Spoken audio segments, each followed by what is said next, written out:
This segment of the news is brought to you by Sun Oil Limited. Welcome back.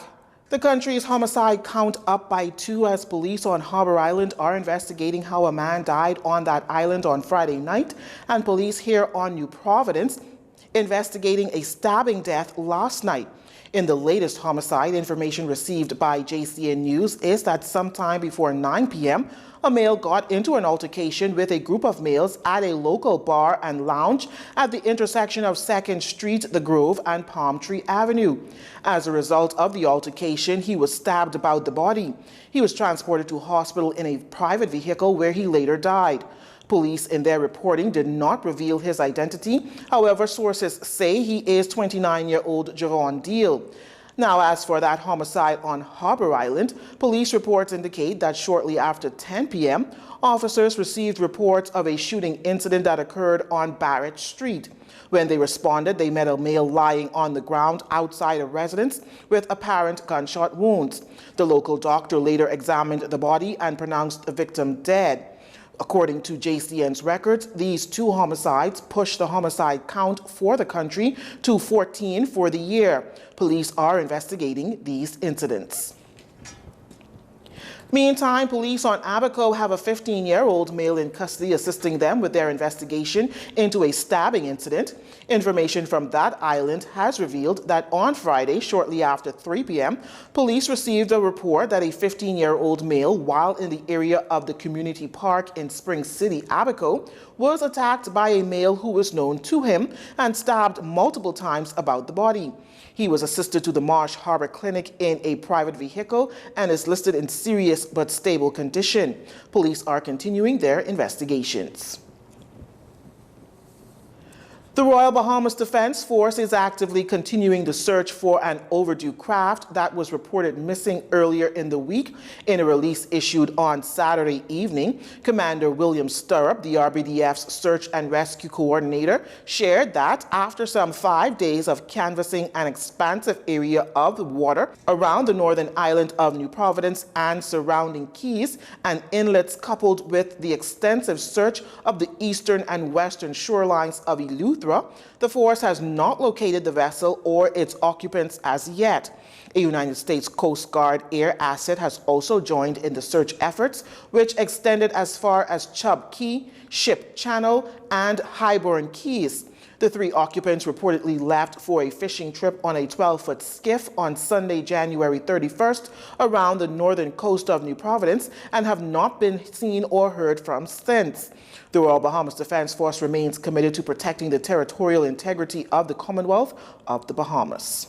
In news from the court, 2 males responsible for that February 2nd fender bender turned deadly had their day in court today.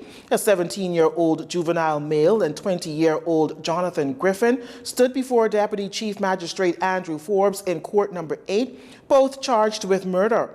The facts are, according to police, on the same day in question, shortly after 6 p.m., police received reports of a stabbing that occurred at the junction of Palm Tree Avenue and 5th Street.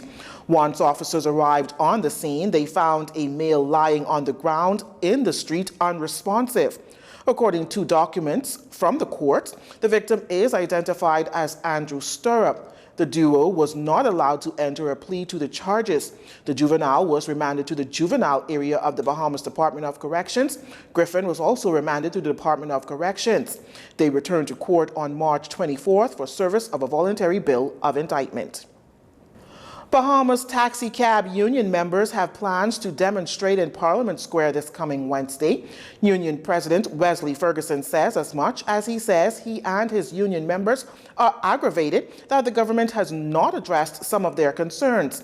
The main bone of contention, self-drive and taxi plates are same color.